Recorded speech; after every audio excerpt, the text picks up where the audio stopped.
అందరికీ ముందుగా కృష్ణాష్టమి శుభాకాంక్షలు. హలో అండి, hi, welcome back to my channel. ఈరోజైతే కృష్ణాష్టమి స్పెషల్గా అటుకుల పాయసం ఎలా చేసుకోవాలో చూద్దామండి. వీడియో మాత్రం పూర్తిగా చూడండి. నచ్చితే లైక్ చేయండి, షేర్ చేయండి, సబ్స్క్రైబ్ చేసుకోండి. మీరు కూడా ఈ కృష్ణాష్టమి రోజు ఈ ప్రసాదం చేసి కృష్ణునికి అయితే నైవేద్యం చాలా ఈజీగా చేసుకోవచ్చండి. మనం ఈ రెసిపీ ఎలా చేసుకోవాలో నేనైతే ఈరోజు చూపిస్తాను మీకు. మీరు కూడా పక్కా ట్రై చేయండి. మీకు ఎలా వచ్చిందో నాకైతే కామెంట్ చేసి చెప్పండి.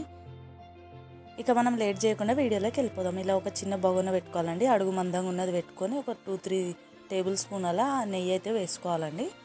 ఇలా నెయ్యి వేసుకున్నాక నెయ్యి వేడిగా అయ్యాక డ్రై ఫ్రూట్స్ అనేది నెయ్యిలో వేయించుకోవాలి. ఇక్కడ ఏవైనా డ్రై ఫ్రూట్స్ తీసుకోవచ్చండి. నేనైతే కాజు, కిస్మిస్, బాదం అయితే వేసుకున్నా. ఇలా మంచిగా వేయించుకోవాలి నెయ్యిలో.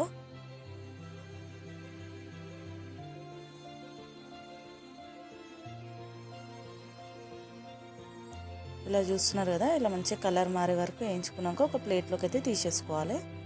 ఇలా ఒక ప్లేట్లోకి తీసుకున్నాక నెక్స్ట్ అందులోనే ఒక 2 టేబుల్ స్పూన్ అలా నెయ్యి అయితే వేసుకోవాలి. ఇలా నెయ్యి వేసుకున్నాక ఒక 2-3 టేబుల్ స్పూన్ పెసరపప్పు అయితే తీసుకోవాలండి.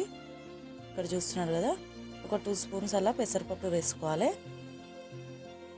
ఇలా పప్పు వేసుకున్నాక ఒక 1 కప్ అయితే మనము అటుకులు అయితే వేసుకోవాలండి. ఇలా అటుకులు వేసుకున్నాక మంచిగా కలర్ వచ్చేంత వరకు ఫ్రై చేసుకోవాలండి. మనం ఏ కప్పుతోనైతే అటుకులు వేస్తామో అదే కప్పుతో మనం బెల్లం అనేది వేసుకోవాలండి స్వీట్నెస్ కోసం. ఇక్కడ చూస్తున్నారు కదా, ఇలా మంచిగా కలర్ మారేంత వరకు అయితే మనం మంచిగా ఫ్రై చేసుకోవాలండి. ఇలా కలర్ మారినాక మిల్క్ అయితే వేసుకోవాలి. మనం కాచి చల్లార్చిన పాలు అయితే వేసుకోవాలండి. ఇక్కడైతే నేను 3.5 కప్పులు అయితే పాలు అయితే వేసుకున్నానండి.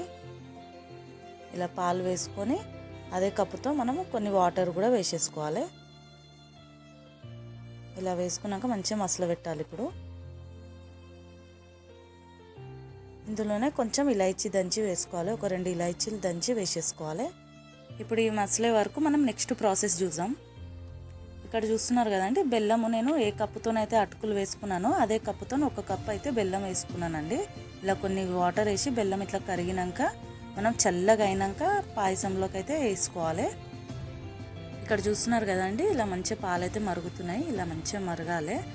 అన్నీ మనకు అటుకులు, పెసరపప్పు ఇవన్నీ మంచిగా ఉడుకుతున్నాయి. ఇక్కడ చూస్తున్నారు కదా, చిక్కగా కూడా అయింది. ఇలా కొద్దిగా చిక్కగా అయినాకనైతే మనము గ్యాస్ ఆఫ్ చేసుకోవాలండి. మరీ గట్టిగా కానివద్దు. ఇలా చూస్తున్నారు కదా, కొద్దిగా పాలు అనేది ఉండాలి. ఇలా అయ్యాక అయితే మనం గ్యాస్ అనేది ఆఫ్ చేసేసుకోవాలండి.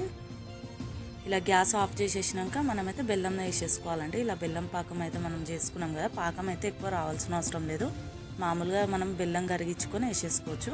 కానీ ఇక్కడ ఏంటంటే మనము బెల్లం చల్లగా అయినాక వేసుకోవాలండి. మనకి పాయసం అనేది వేడిగున్నా సరే కానీ బెల్లం మాత్రం చల్లగా అయినాక ఇలా వేసుకోవాలి. లేకపోతే పగిలిపోతాయి పాలు అనేది. మనం మొత్తం చల్లగా అయినాక లాస్ట్కి వేసుకోవాలి. ఇక్కడ చూస్తున్నారు కదా, ఇలా వేసుకొని మంచిగా కలుపుకోవాలి. ఇదైతే మెయిన్ అండి. మనకు బెల్లం చల్లగా అయినాకనే వేసుకుంటేనే పాలు అనేది విరిగాయి. లేకపోతే మీరు వేడిగా ఉన్నప్పుడే వేసుకున్నారంటే పాలు విరిగిపోతాయండి. ఇది ఒక్కటైతే గుర్తుపెట్టుకోవాలి.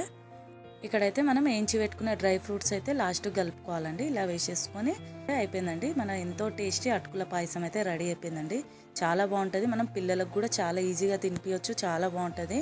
ఎందుకంటే మనం బెల్లం వేసినాం కాబట్టి ఏముండదండి, చాలా టేస్టీగా ఉంటుంది. ఓకే అండి, చూశారు కదా, మీరు కూడా ట్రై చేయండి.